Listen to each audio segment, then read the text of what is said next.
The Jews then, which were with her in the house, and comforted her, when they saw Mary, that she rose up hastily and went out, followed her, saying, She goeth into the grave to weep there.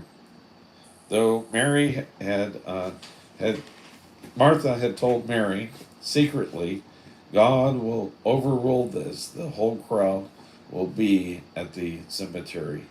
They don't know that she is going out to meet Jesus. Now in verse 32, then when Mary was come where Jesus was and saw him, she fell down at his feet, saying unto him, Lord, if thou hadst been here, my brother had not died.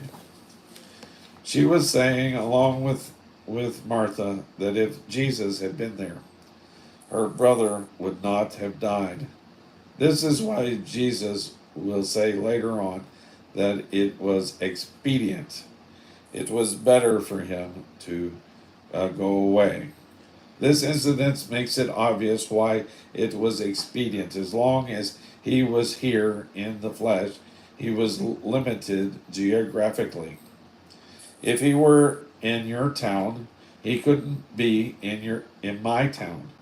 If Jesus had not gone away, he could not have sent the Comforter, the Holy Spirit. But now the Holy Spirit has come. He is everywhere. He indwelleth every believer today. So the Holy Spirit can be where I am, where you are, and on the other side of the world simultaneously.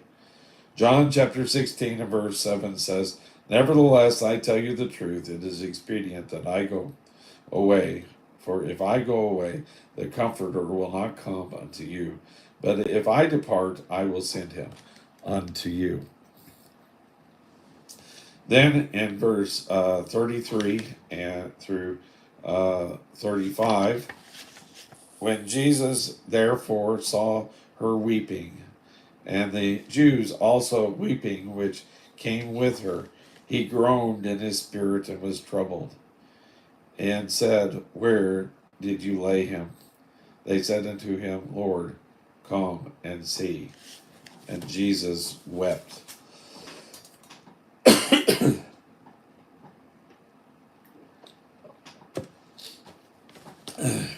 If you want to know how God feels about death of your loved ones, look at this. He groans in the spirit and was troubled. Death is a frightening thing, and you can be sure that he enters into sympathy with you. His sympathy was for the living. He knew what he was going to do for the dead. Jesus wept. While John's gospel is written to show us the deity of Christ, here Jesus is shown in all his humanness. He even asked where Lazarus was laid because he was so human. And here we can see the way God feels at a funeral today. He mingles his tears with ours. He groans within himself.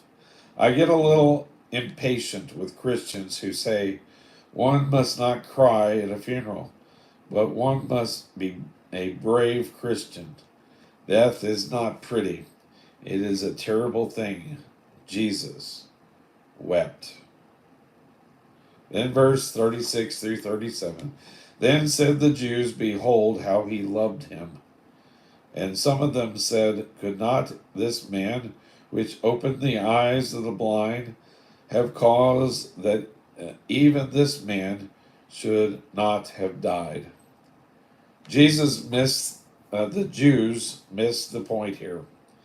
He wept not because he loved Lazarus, and he was weeping for the dead. He wept for those, he was not weeping for the dead, he wept for those who were living. Some say because of their unbelief. You notice that the Jews go back to the incident of the healing of the blind. That obviously made a great impression on them.